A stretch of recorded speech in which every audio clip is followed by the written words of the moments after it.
नमस्कार साथियों, मैं आपका अपना डॉक्टर जितेंद्र सिंगला, संचालक गामा फिजियो केयर व दर्द निवारण क्लिनिक। साथियों, आजकल लोगों में भ्रम है कि फिजियोथेरेपी ज़्यादा लंबे समय तक नहीं करानी चाहिए, या फिजियोथेरेपी करा लिया तो इसके बाद और कोई इलाज इफेक्ट नहीं करेगा, या फिजियोथेरेपी तो बहुत लंबी लेनी पड़ती है, या फिजियोथेरेपी के साथ हमें रेस्ट लेना पड़ता है। साथियों, ऐसा बिल्कुल भी नहीं है। आज के समय में मॉडर्न फिजियोथेरेपी का ज़माना है। बहुत सारी टेक्निक्स इस तरीके की आ गई हैं कि उल्टा जिस किसी को गर्दन में दर्द हो जाए या कमर में दर्द हो जाए तो पहले उन्हें रेस्ट बताया जाता था।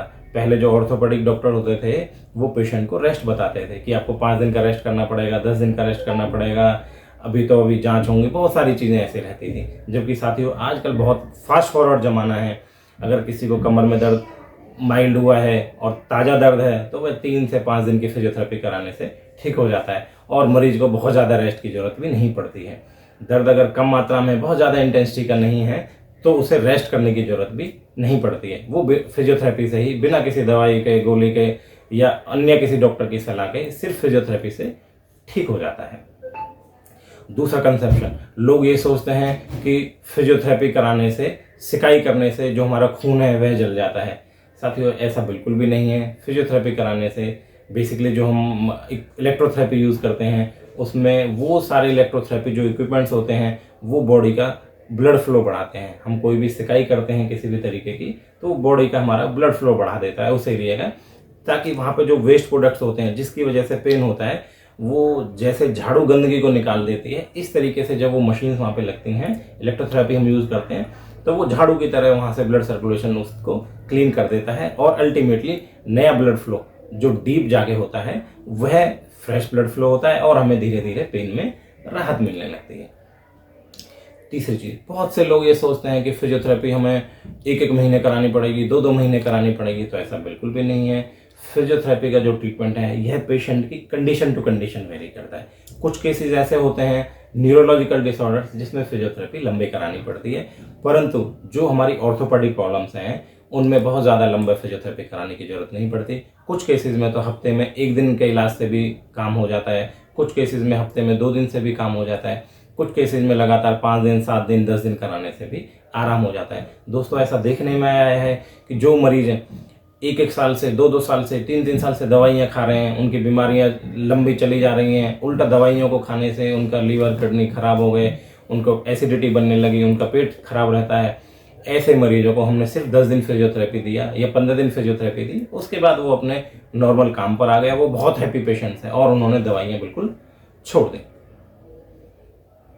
तो साथियों, इस तरीके से फिजियोथेरेपी हमारे आज के मॉडर्न मेडिसिन साइंस में बहुत ही अहम रोल प्ले करती है।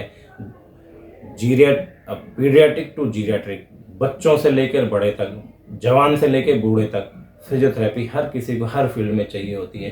साथियों, आजकल सर्जरी के बाद भी ये लगता है कि ना फिजियोथेरेपी कराएंगे तो कहीं हमारी हड्डी ना टूट जाए, ये हमारी हड्डी को ना तोड़ दें।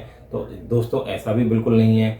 आज के टाइम में हम जो ऑपरेशन कराते हैं, कोई भी हड्डी टूट जाती है, उसके बाद जो ऑपरेशन होता है उसका मेन पर्पस यही होता है कि पेशेंट अर्ली मोबाइल हो जाए और पेशेंट को जो पोस्ट ट्रॉमेटिक स्टिफनेस है, जो जॉइंट जाम होना है, वह जल्दी ना हो।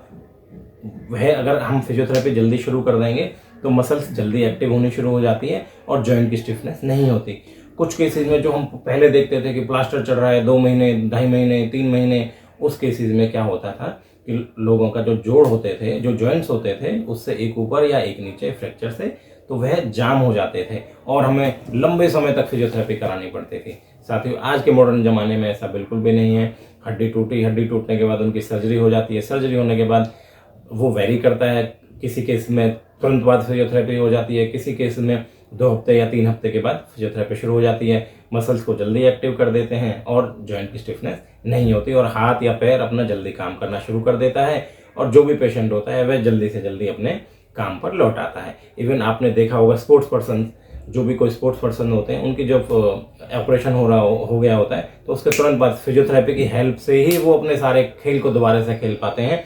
अगर वो फिजियोथेरेपी ना ले या फिजियोथेरेपिस्ट की हेल्प उन्हें ना मिले तो वह जिंदगी में कभी भी दोबारा अपने खेल पर वापस नहीं आ पाते। तो साथियों, आज के मॉडर्न ज़माने में फिजियोथेरेपी का बहुत बड़ा रोल है।